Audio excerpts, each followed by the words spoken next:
necessidade de perceber o que é que estamos a falar. Aikido. Por outro lado, também era verdade que o Ueshiba era conhecido como o fundador, mas de uma arte marcial da paz. E aí, como qualquer cidadão que se preza e que vai estudar, a certa altura isto não bate a bota com a perdigota, como se costuma dizer em português. Ou seja, arte marcial da paz. Há aqui um conjunto de frases. Pensem bem, pensem um bocadinho. Arte marcial da paz. É evidente que aparentemente isto não está certo. Por outro lado, consultando a bibliografia e a cronologia de vida do O-Sensei, o homem era um guerreiro. O homem foi campeão de sabre. O homem foi quando esteve na tropa, era considerado o deus da baioneta. E ao longo da vida foi tomando determinadas atitudes, que poderemos, são muitas, e o tempo é escasso, mas se for caso disso voltaremos a essa situação.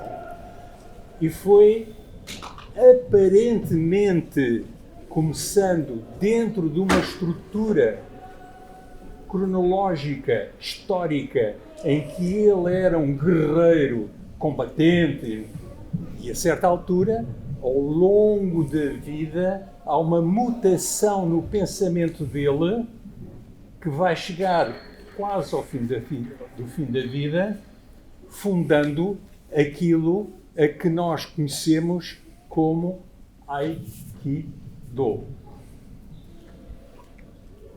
O homem, o Ueshiba, primeiro era impregnado do sincretismo racional japonês. E isso levou, a certa altura, para consolidar a sua estrutura mental, a fazer um livro que, se não conhecem, recomendo vivamente. Eu não tenho participação na edição, mas chama-se A Arte da Paz.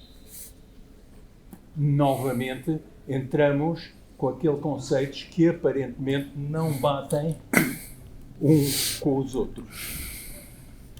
Por outro lado, no meio disto tudo, a gente tem que perceber que a nossa associação, além de ser de Aikido, tem um segmento que é cultura. E este que nós estamos aqui nesta tertulia a tentar passar são fundamentos do Aikido, indo buscar o pensamento do Ueshiba.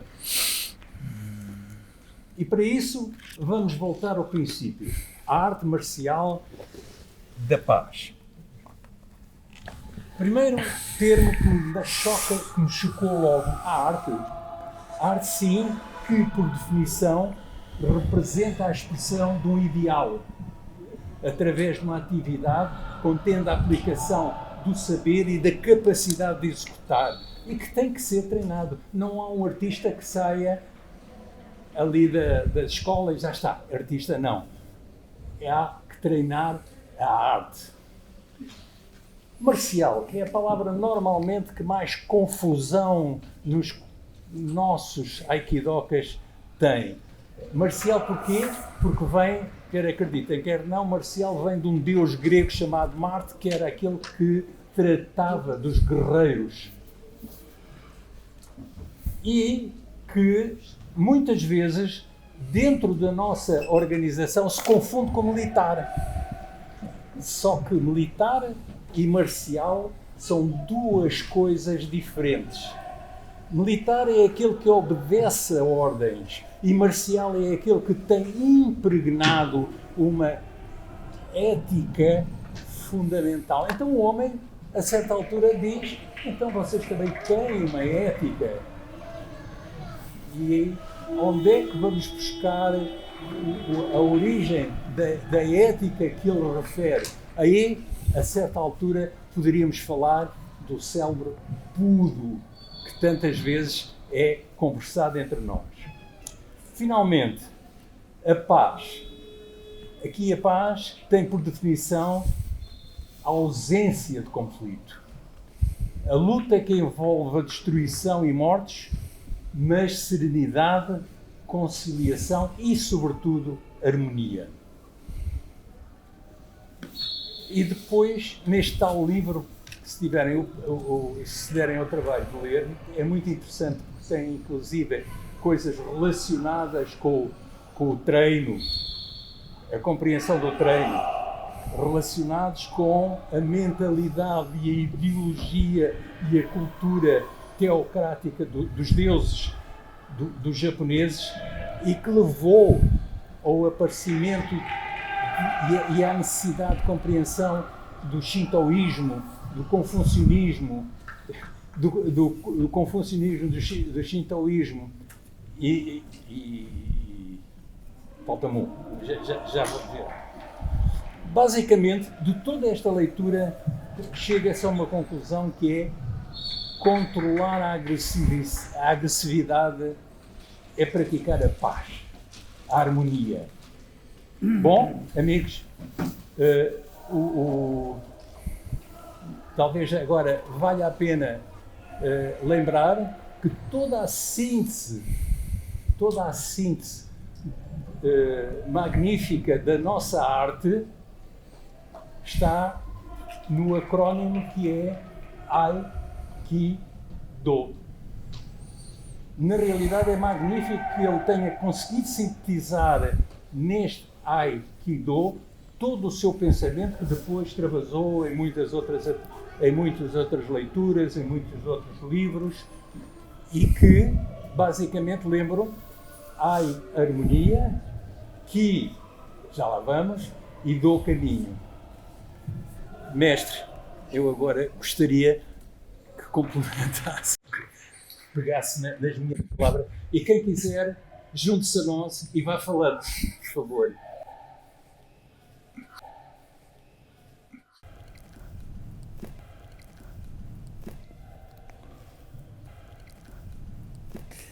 Eu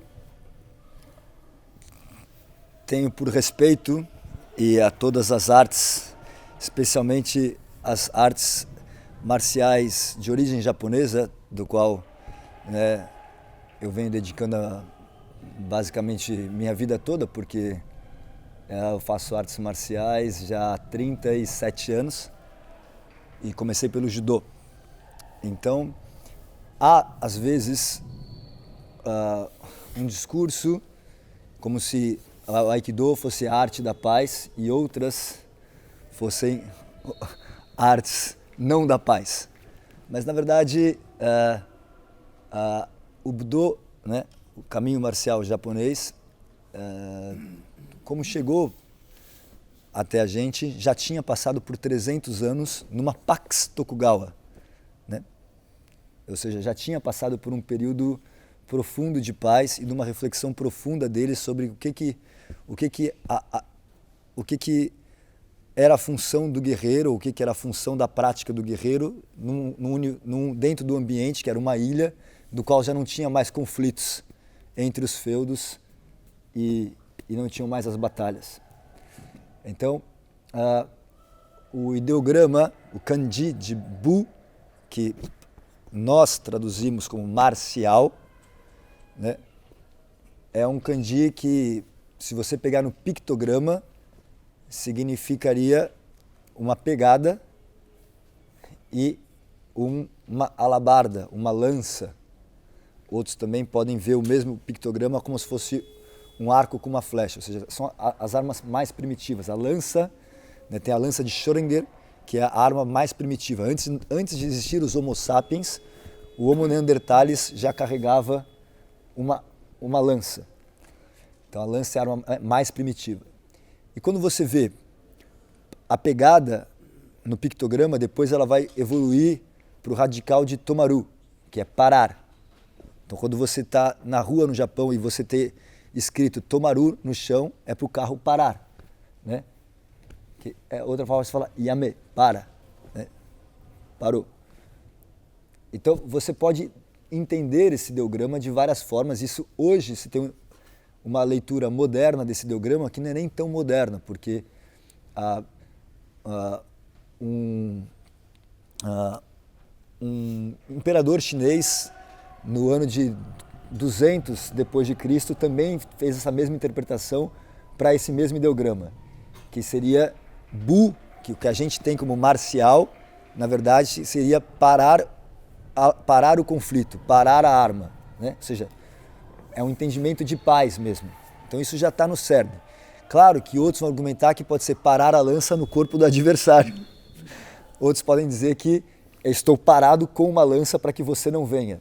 Aí são de diversas interpretações, mas uma interpretação que é a mais usual hoje em dia, que não é nem moderna no sentido de nova, já vem de mais de 1800 anos, que é você parar o conflito. Quando isso chega para o Ocidente, a gente faz uma associação através de uma divindade que era muito adorada por Roma, que era Marte, o deus da guerra, que então era marcial. No caso dos gregos, esse mesmo deus tem o nome de Ares. Né? Mas a gente esquece que tanto na Grécia como também em Roma não era o único deus da guerra. Havia uma outra deusa da guerra, que era a guerra justa, a guerra da sabedoria. Vocês sabem qual é o nome dela? Atena. Né? Atena, e se você for ler, que recomendo a todos, e na minha formação de instrutores lá no Brasil, eles têm que ler, vai ler a Ilíada e a Odisseia. Toda vez que Ares vai disputar uma batalha com Atenas, ele sempre leva a pior.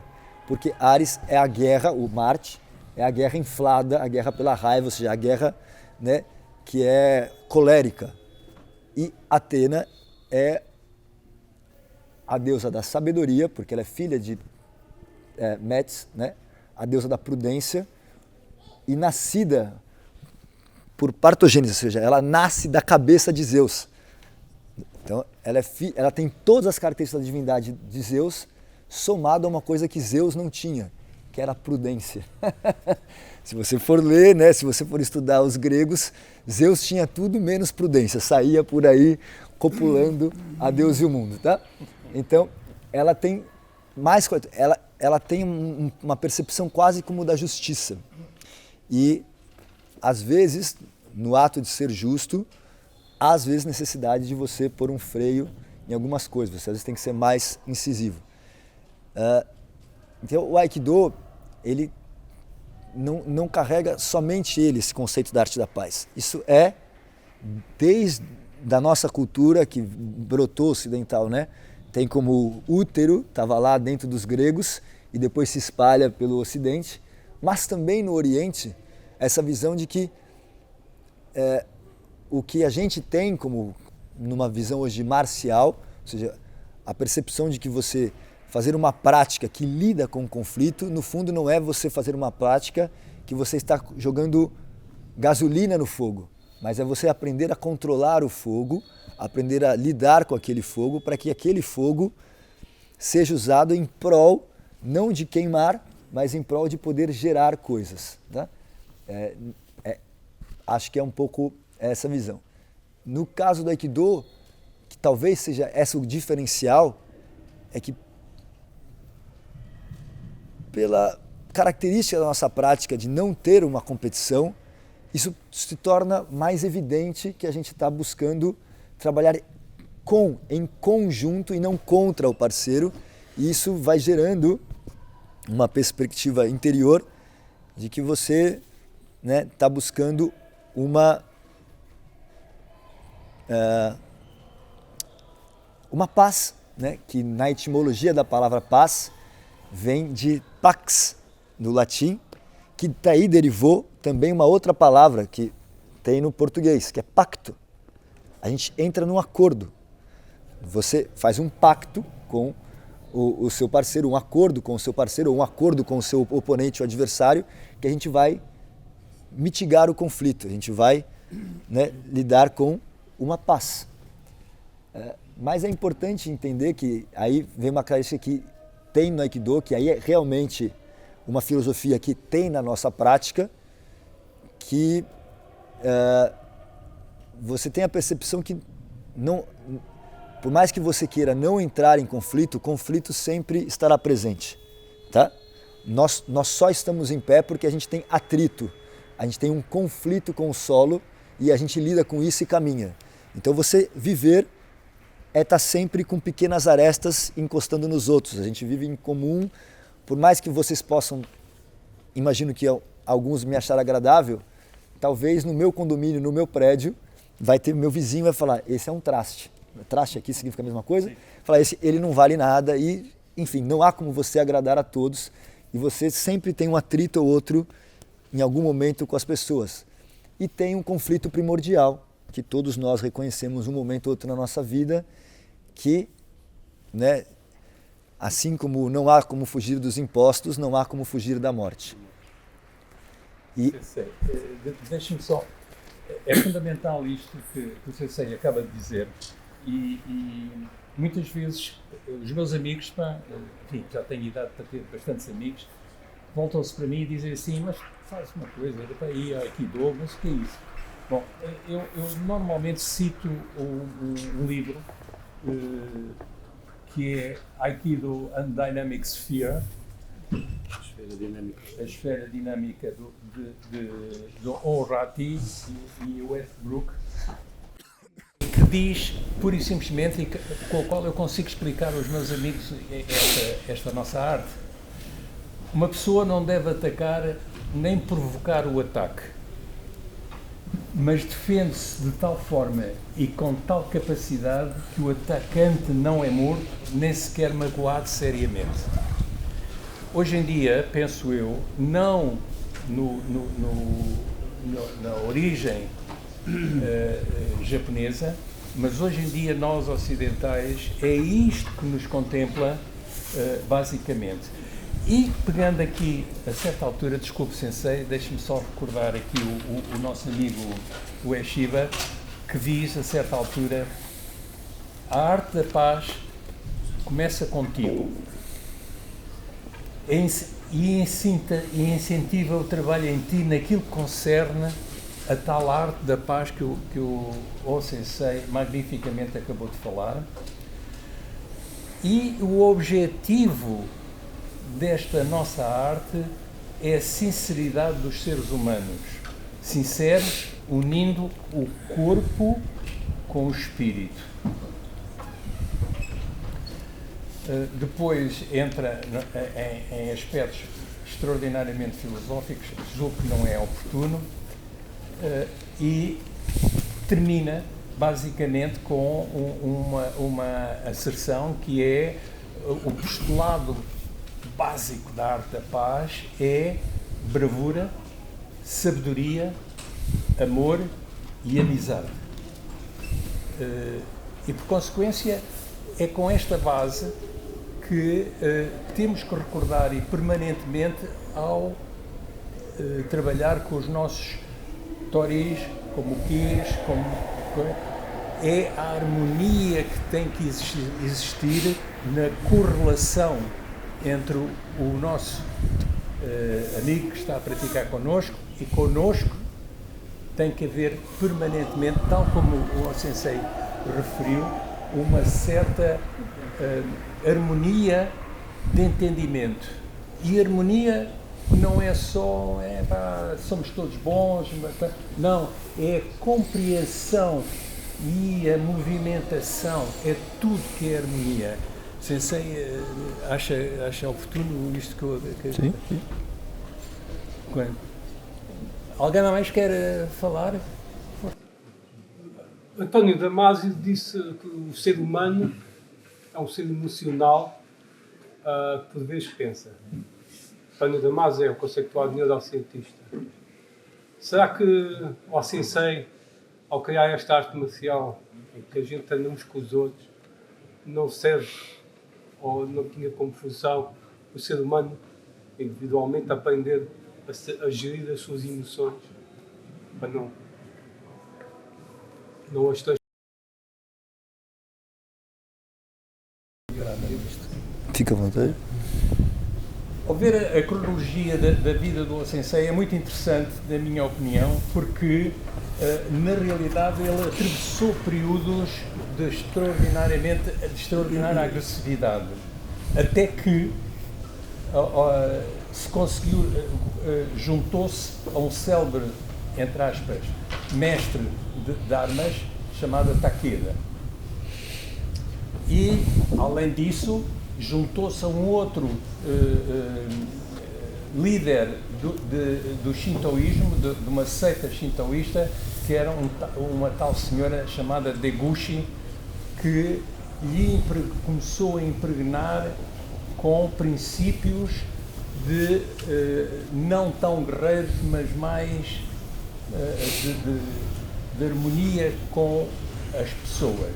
Não é? Porque é precisamente por causa disso que ele vai à Mongólia tentar criar um Estado na Mongólia que estava em luta com o Japão, criar e fez variedíssimas demonstrações de Aikido, tentando transmitir o Aikido no meio do ambiente da Mongólia e da Manchúria. E o facto é que é curiosíssimo que durante a Segunda Guerra Mundial, o O-sensei retira-se para o campo, deixando toda uma quantidade de relacionamento com a Casa Imperial, com a Academia Militar, com variedíssimas entidades com quem ele que não sequer o perseguiram, apesar de tanta acrimónia que ele tinha com os militares, mas no entanto conseguia, através da arte, transmitir-lhe, e só regressa depois da Segunda Guerra Mundial. E então aí tem outra visão e basicamente o grande desenvolvimento intelectual dele, na minha opinião, é precisamente nessa altura.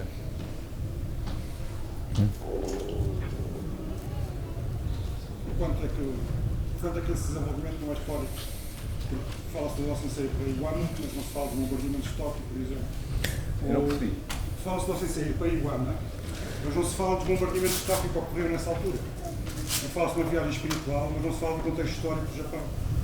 Porque todas as artes marciais foram proibidas no final da Segunda Guerra Mundial e todas elas tiveram que ser transformadas em construção de caráter, fortalecimento das qualidades do indivíduo, para poderem continuar a ser praticadas. Exatamente. E curiosamente, pegando nisso, a primeira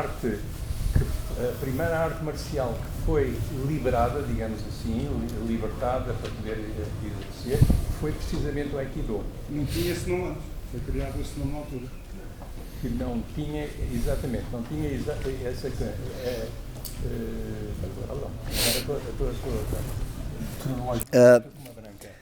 Vamos. Quando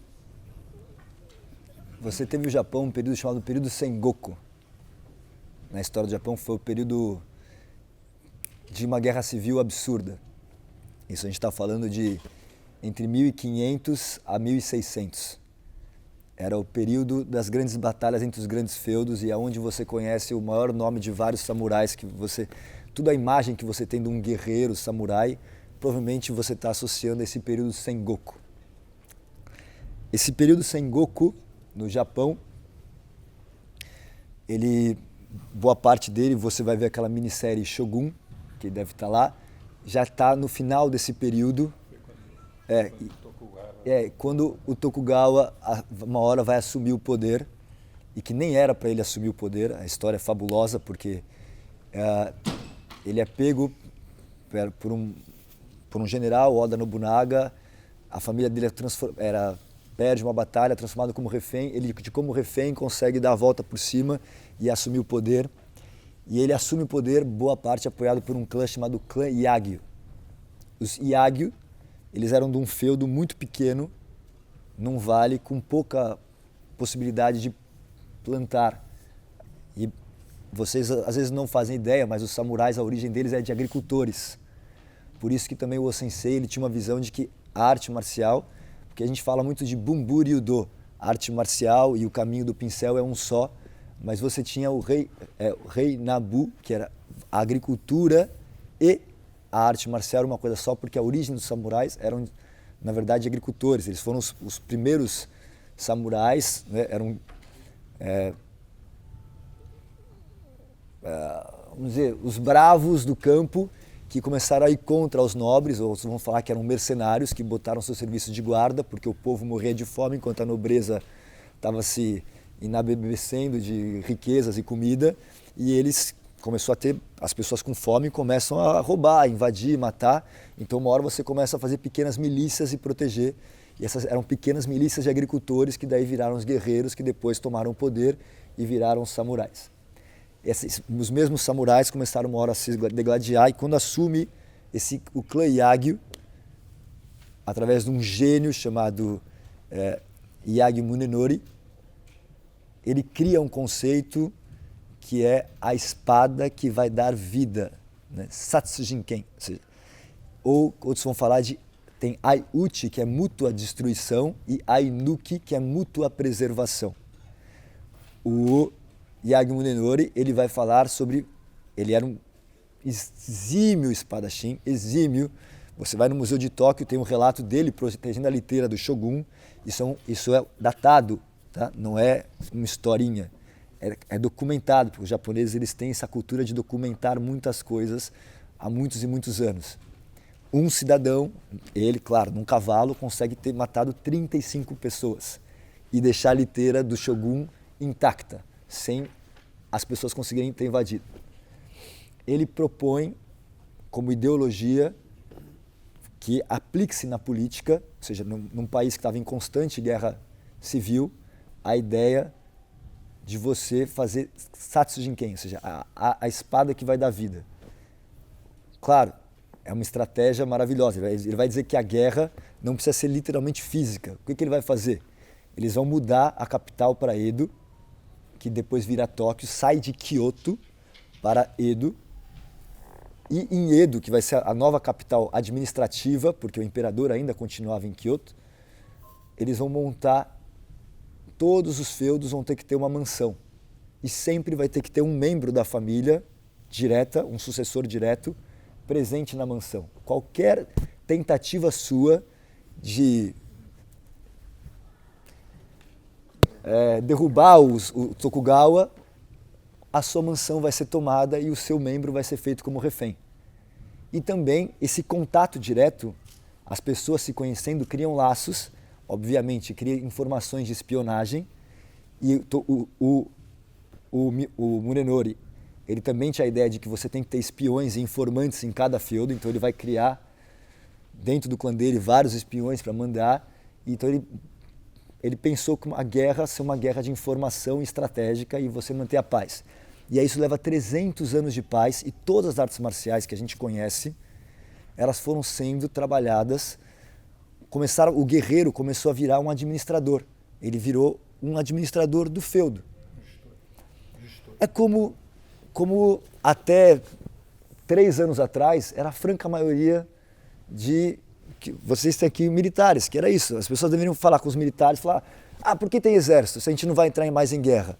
Eles estavam lá trabalhando, mas ao mesmo tempo buscando um sentido que eles estavam fazendo. Por que eu estou treinando coisas de guerra se há 100 anos não tem uma batalha? E eles começaram a ver a prática deles como práticas de ascese também espiritual, também uma ascese moral, né? Através da prática deles. Quando tem a Revolução Meiji, o Japão começa a ter um ideal imperialista. Eles começam a querer conquistar o resto da Ásia. Aí vem essa turma imperialista, que literalmente, eu usarei um nome ocidental, que na época não existia para eles, era um grupo nazi-fascista, que vai pegar as artes marciais, e eles falam assim, isso aqui, essas artes marciais, que são originariamente japonesas, o que na verdade nunca não foram, porque todos os povos têm suas práticas marciais, e mesmo as práticas marciais japonesas entrelaçaram com práticas marciais chinesas, etc. e tal, mas eles vão dar um discurso nacionalista, assim como os alemães deram um discurso nacionalista para dizer que eles eram arianos e puros, assim como qualquer povo inventa uma tradição para dizer que ele é mais... Por exemplo, nós brasileiros vamos falar, não, porque né, você chegar no Brasil vai ter a expressão, Deus é brasileiro. Ora, como Deus é brasileiro se né, você... Entendeu? Qualquer povo cria uma ideia de tradição para inventar um sentido de si. Eles inventaram, né, que aquilo era extremamente japonês e começaram a usar as artes marciais para voltar a ser militarizadas. Por isso que várias artes marciais dessa época é sempre para frente. Ataca, ataca, ataca, ataca, ataca, vai para frente, entendeu? E foram pegando essas artes e criando quase que um ritual corporal para favorecer a atitude da guerra. Aí, quando eles perdem a guerra, não é que eles reinventam o discurso. As pessoas falam, tá vendo? Não deu certo isso. Talvez aquela turma ali de 300 anos tenha um argumento, e claro, isso não estava perdido, isso estava presente em muitas práticas. Não só no Aikido, em várias delas. Então, essa ideia de que elas foram modificadas não é bem assim. Na verdade, elas já vinham nesses 300 anos de paz e num hiato de 1900 e pouquinho até 1945, que é um hiato, elas foram usadas pelos governantes como uma atividade guerreira, né, de estratégia, de luta e batalha, mas não era nem como batalha mesmo física, mas era para criar um espírito guerreiro neles, guerreiro como eles queriam ser usados, né, como uma visão imperialista. Então, às vezes a gente tem que entender um contexto histórico para compreender um pouco, né? E aí nesse sentido tem essa capacidade. Mas mesmo antes no Oriente, isso eu estou falando de 5.000 anos atrás, tá? Se você vai ler, é um dos textos mais clássicos da humanidade, é um livro que chama Mahabharata, e dentro do Mahabharata tem um capítulo que chama Bhagavad Gita. Já ouviram falar do Bhagavad Gita? Tá? Bhagavad Gita é Arjuna indo para o campo de batalha, eles estão disputando um lugar que chama Cidade dos Elefantes. Para nós, a coruja, o animal coruja representa o quê? A sabedoria. Para os indianos, a sabedoria é representada por que animal? O elefante. Então, é uma cidade, obviamente que nunca existiu, é uma cidade mitológica, claro.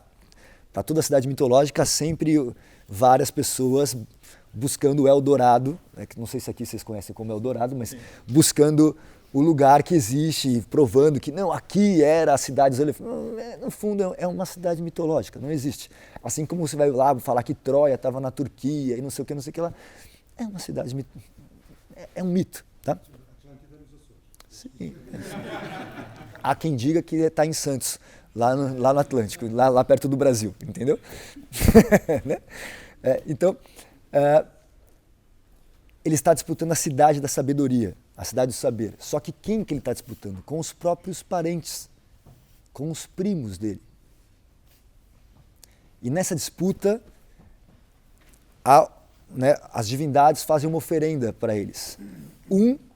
Vai ter um exército enorme de quantidades de pessoas, o outro lado vai ter o deus Shiva ao seu favor. Horas. Fala, bom, eu preciso de gente, o deus não vai intervir na guerra. Pega a quantidade de pessoas, sobra para a turma do Arjuna ter a ajuda de Shiva. E Shiva vai ser quem vai levar a liteira, vai ser quem vai dirigir a carruagem para Arjuna. E Arjuna pede para Shiva, fala, Shiva, eu quero ver a cara de quem que eu vou lutar. Eu quero conhecer o meu adversário, eu quero olhar meu adversário face a face. E pede para ir para o meio do início do campo da batalha. Quando ele vê que são todos os parentes dele, ele joga o arco dele no chão e fala, eu não quero lutar com meus parentes. Eu não quero lutar com um ser, né, com outro humano, com alguém sangue do meu sangue. E aí todo o Bhagavad Gita começa com Shiva, uma divindade, dizendo, esta guerra você tem que lutar. Este conflito é um conflito necessário e você tem que combater. Porque há conflitos que a gente não tem como fugir. A gente às vezes vê paz como uma coisa de ausência de conflito. Não, há batalhas que você tem que encarar. E essa é a batalha consigo mesmo, porque o parente lá está representado, o nosso lado. Claro, quando você vai ler o Bhagavad Gita, você tem a turma solar, que é a turma ligada a Arjuna, e tem o lado oposto, que são os parentes dele adversários, mas é como nós, seres humanos. Então, essa ideia de que a batalha, o caminho marcial vai te levar no fundo, para uma luta interna, isso está presente há 5.000 anos. Queria eu dizer que foi o fundador ou eu que inventei isso, para que todo mundo pagasse o royalty para mim. Mas não é, isso está presente na humanidade há muitos e muitos anos. E você domar o seu lado, né, mais sombrio faz parte para que você tenha essa evolução. Então, essa presença das artes marciais como método de você trabalhar um lado mais profundo de você e você tornar um ser humano mais, eu não sei que palavra eu posso usar, enfim, né, mais elevado, um ser humano mais humano, isso está lá há muitos e muitos anos. Aliás, Sensei, se me permite, o O-Sensei não se esqueceu desta frase. E eu vou respigar aqui uma frase deles que me tocou. E diz assim: e no entanto, a atitude do guerreiro é a vitalidade que sustém a sua vida, pelo que ele está constantemente envolvida numa luta de vida ou morte, pela paz. Sendo que a sua sabedoria lhe vem da educação intelectual, da educação física e da educação do seu Ki. E aqui, se me permitem, é o grande problema. Eu lembro-me quando comecei a praticar Aikido, ainda era como cigano, um dia, numa tertúlia também, mais pequena, numa tertúlia, voltei-me para ele e ingenuamente perguntei: oh, Sensei, o que é aqui?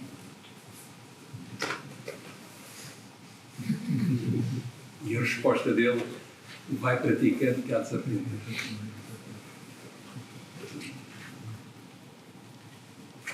Entretanto, é só para lembrar que o Aikido realmente junta o Ai, o Ki e o Do. E o Do não é propriamente o caminho ali a caminho do Dojo. O Do é a maneira de estar e na envolvente própria e na envolvente onde uma pessoa se move, onde vive. E a harmonia é a compreensão uma da outra. E penso que chegou à altura, desculpem, isto é abreviado. Sensei, muito obrigado. Vamos dar palmas à excelente.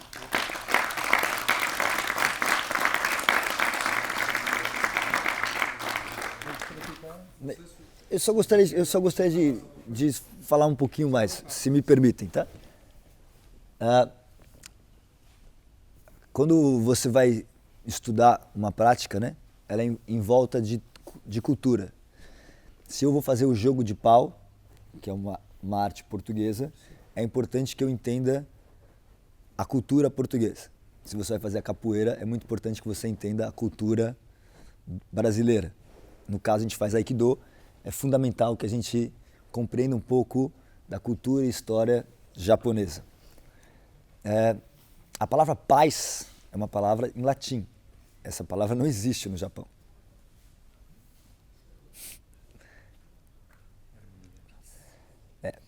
E harmonia no Japão não é ai. Quando a gente traz para o Aikido, para o Ocidente, você traduziram isso como ai, como harmonia, mas harmonia é wa em japonês, é outro ideograma que está presente. Quando ele fala, nas traduções que usa o termo paz, na verdade está usando o termo wa. E quando a gente fala de Aikido, né, esse ai é de unir, é o acero, é go. Então quando a tampa combina com o pote da garrafa, você fala o acero, uniu. Veja que interessante. A grande resposta de Shiva para Arjuna no Bhagavad Gita, e daí que surge essa palavra que todo mundo faz hoje, vestido com colã e se alongando nos lugares, que chama yoga. Sabe o que significa yoga? União.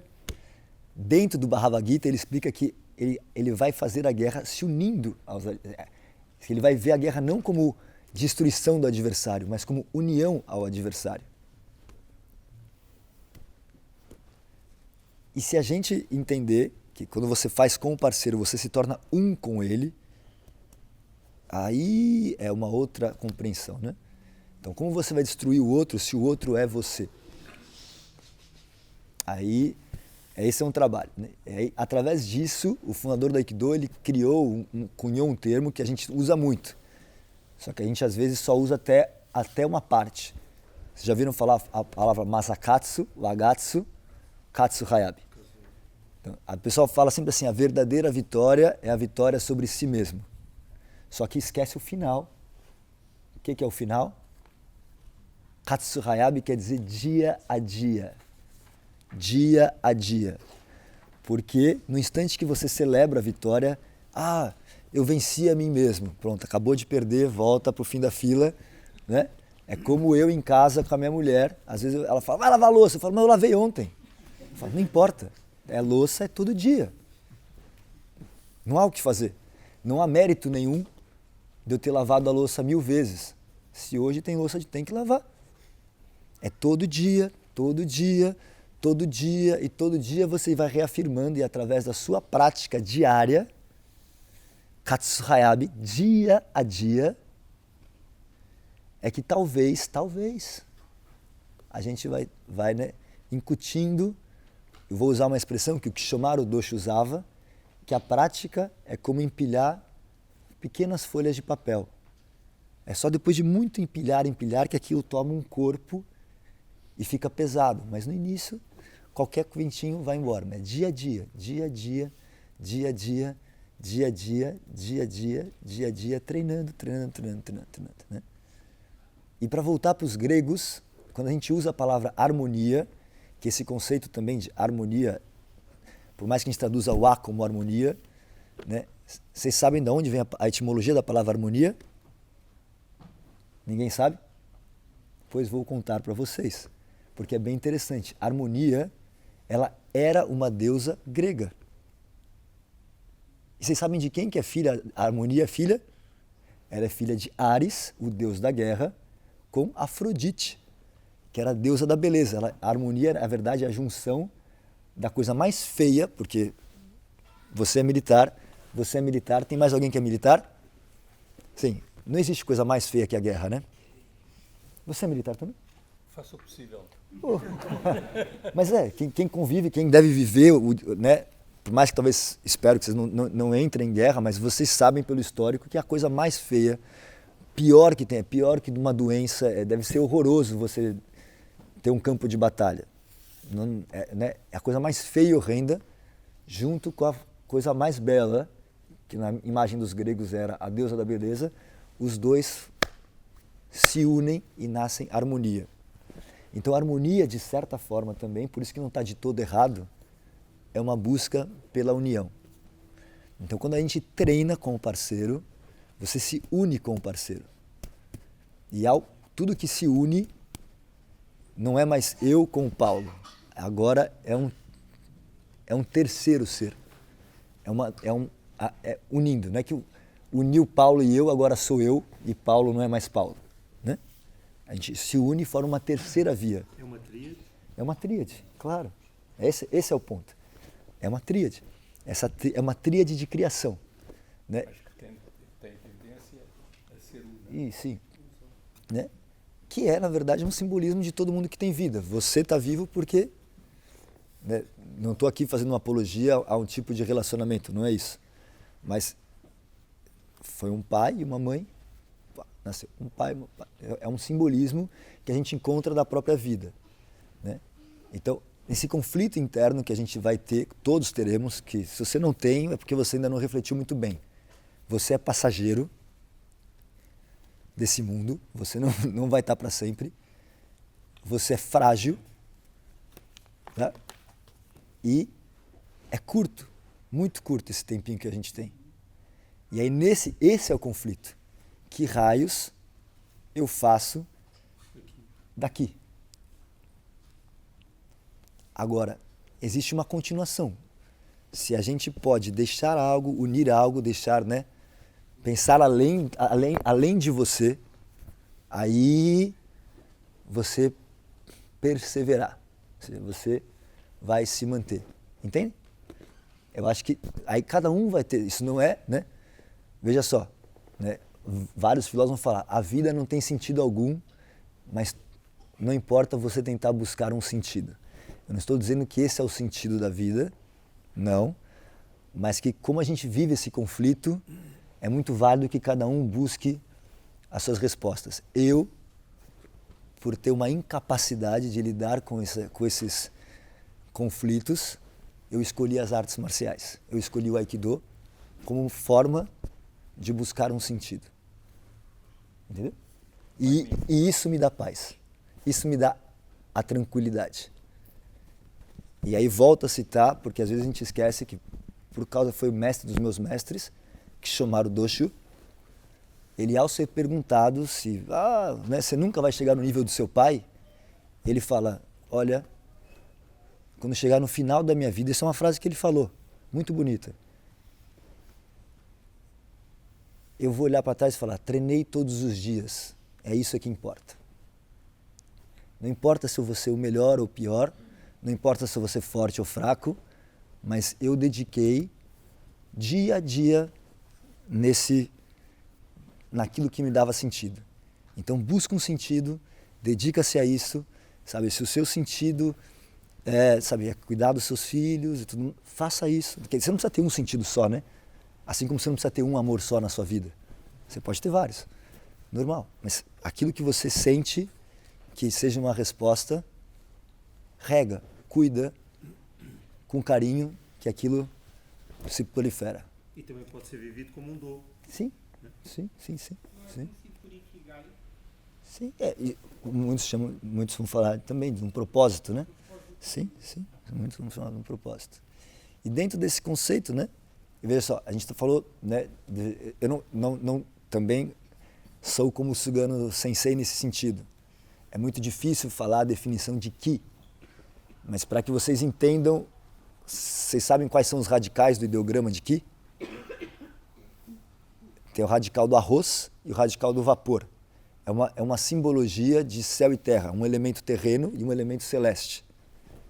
É a junção de dois opostos que vai dar uma terceira via. Então, tudo que tem vida no Japão, por exemplo, quando alguém fala um pouquinho de japonês? Mas alguém já foi para o Japão? Kimi, você deve ter em casa, né?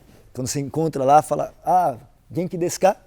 Né? Vocês sabem o que é isso? Genki desu ka? A pessoa vai falar, tá tudo bem com você? Esse Genki é de saúde. Tá tudo bem? Você está bem? Você está com vida? Se eu vou falar para ele, cuidado com isso, eu vou falar, kyotsukete. Ou seja, tipo, fique atento, fique alerta, presta atenção, toma vida com isso para que você...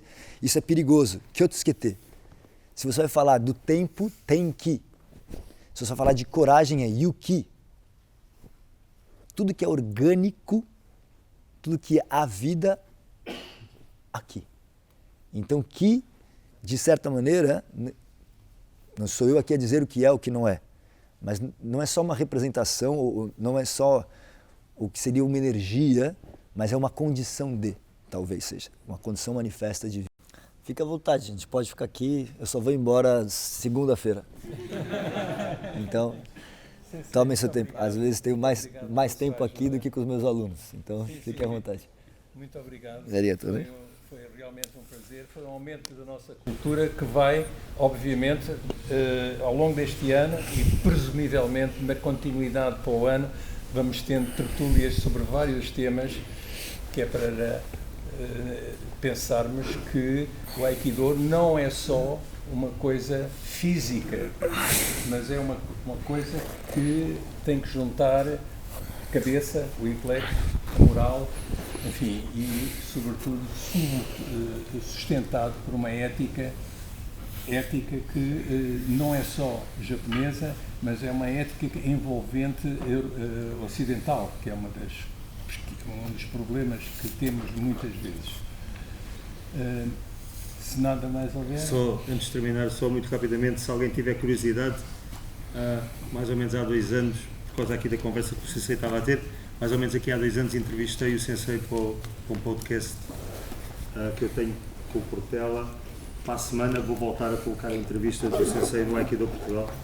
Se alguém tiver curiosidade, fala um bocadinho dos kanjis do Aikido, e eu penso que na continuação desta conversa, se alguém tiver curiosidade, pode ser interessante.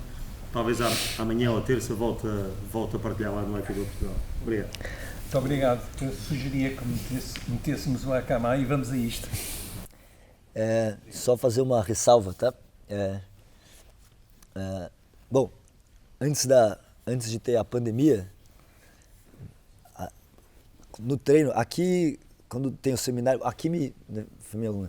quando tem seminário eu falo, mas no treino, tem alunos meus que nunca ouviram minha voz, é só treina, não fala nada, e aí, claro, quando tem um jantar, uma conversa, aí eu acabo conversando e falando, mas em geral, o meu dia a dia, aqui tem um pouco de um personagem, mas em geral eu sou alguém completamente desinteressante. Eu, como calado, não falo muito e não falo basicamente nada, e até porque cresci com o meu mestre, que era japonês, né, quase 30 anos com ele, muitos anos indo no Japão, mas quando veio a pandemia teve uma necessidade de mudar, não dava para só treinar, né, sozinho, então, e os alunos pediram, por que agora você não fala? Quando tem umas conversas você fala umas coisas, aí fiz as aulas teóricas, então para mim às vezes me dá até, porque isso me lembra um período muito duro da minha vida, tá? Mas de qualquer forma, a nossa cultura tende a se encantar pelo discurso, e aí citarei um português que teve uma influência muito grande no Brasil, talvez, não sei nem se vocês conhecem, mas para nós brasileiros foi muito importante, chama Padre Antônio Vieira. Vocês conhecem? Bom, Padre Antônio Vieira, ele falava, né, nos sermões dele, fala: palavras vão ao vento, são como bala de festim, atroam, mas não ferem. O que vai ao coração são ações, palavras. Então, às vezes, a gente tende a tá fazendo um treino e você acha que não está se tratando dessas coisas, porque a nossa cultura teve uma impressão de que a ação, o físico é menos importante do que a racionalidade.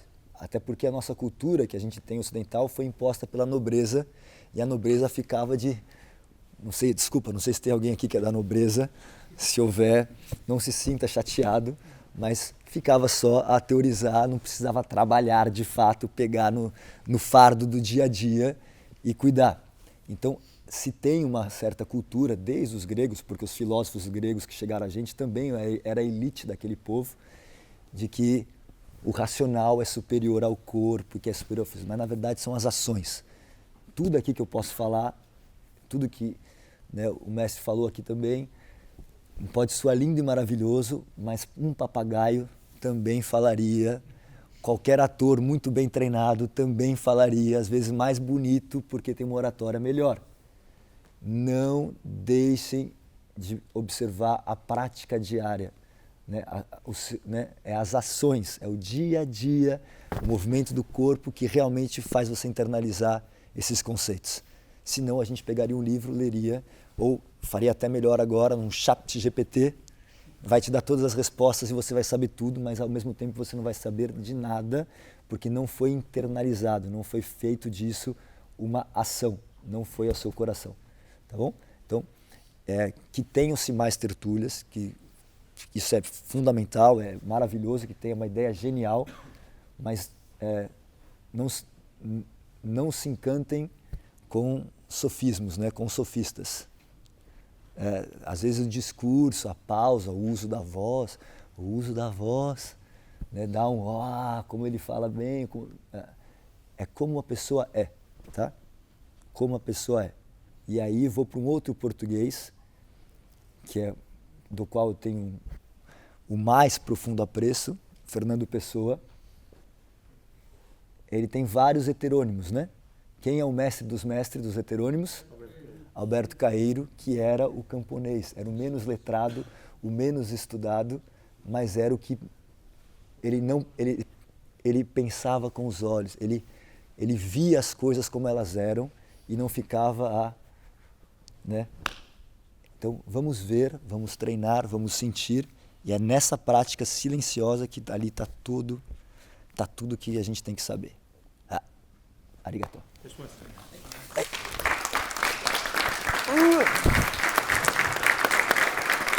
Obrigado.